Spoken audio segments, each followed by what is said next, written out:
What's up, fellow explosive enjoyers? I'm Teak, and in this video, I wanted to go over one of my most favorite PoE1 mechanics, Expedition, but this time in PoE2. I won't go into talking about Expedition in maps, but I really want to talk about logbooks. I ran 100 of them while logging all of the loot and boss encounters to give you guys some insight into Expedition and hopefully help towards improving it. To sum up my thoughts and save you some time if you don't want to watch the whole thing, spreadsheets in the description, logbooks kind of suck. Bosses have a really good payout, and we're basically playing a slot machine with Expedition.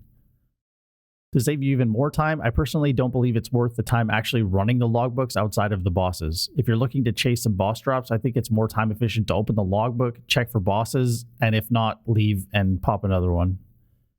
In the spreadsheet, you can find all the data from each of the runs, including the logbook area, the logbook mods, whether or not a boss showed up, and all the loot found in that set of logbooks. I also had sections for investment cost, currency value, and all the other things I use for calculations. Let's talk about the good part of logbooks, the boss. Olroth is a boss you can encounter randomly in a logbook. In my case, 15% of the maps I ran had a boss fight. I started this project after already defeating him 4 times, so each of these runs are against a tier 4 Olroth. Olroth himself has 5 exclusive unique items on his table, and one of the uniques has 3 different variations. Apologies ahead of time if I butcher the names of these. Olravasara, a one-handed mace that adds some flat lightning, has a pretty high attack speed, and also grants maximum added lightning damage equal to the enemy's power for 6 seconds, up to 500 maximum lightning damage.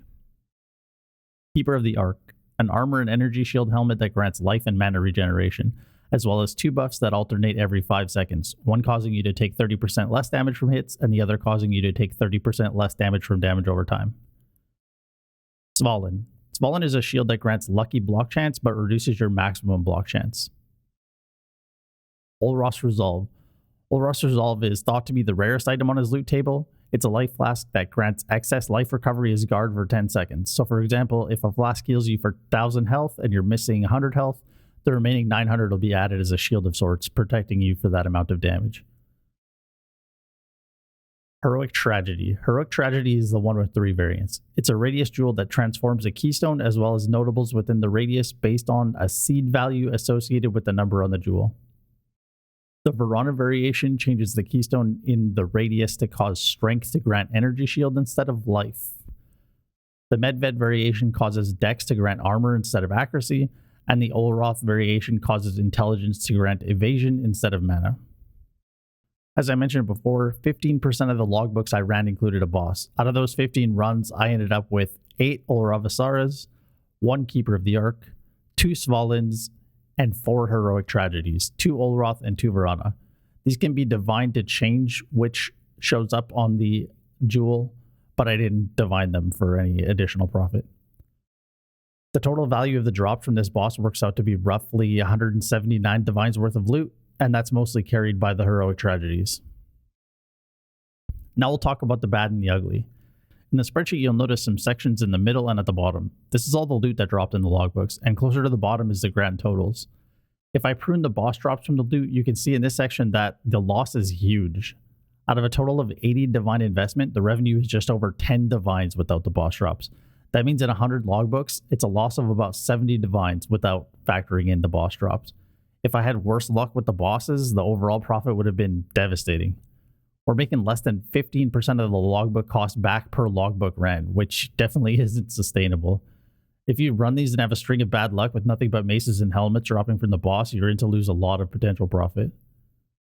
If you scroll up, you can see how much expedition currency dropped, how much raw currency dropped, and the totals for other things like skill gems and other valuable stuff. It's not really worth a whole lot though. I have ran a lot of Expedition in PoE1. I have a decent grasp about how Expedition is supposed to work and how you set up your bombs and stuff like that, but there's just like no room for profit. It doesn't really matter if you're stacking rare monsters. It doesn't matter if you're buffing quantity of artifacts. It honestly, nothing you do can really make up for the fact that you're losing about 85% of what you invest into a logbook if you don't find a boss. So with all that out of the way, what are my recommendations? If you feel like you're behind a bit in currency, I think you stick to selling your logbooks. Unless you're comfortable with potentially losing out on the slot machine and being left with nothing, Basically, logbooks are around 80% of a divine right now, so you could definitely be making profit just by selling them instead of running them. If you already have a bit of currency and you want to spam farm logbooks, I don't think it's worth running the actual logbook. Like I mentioned before, check for a boss. If there's a boss, great. I hope you have good luck. If there's no boss, it's probably more worth your time to just leave and open another.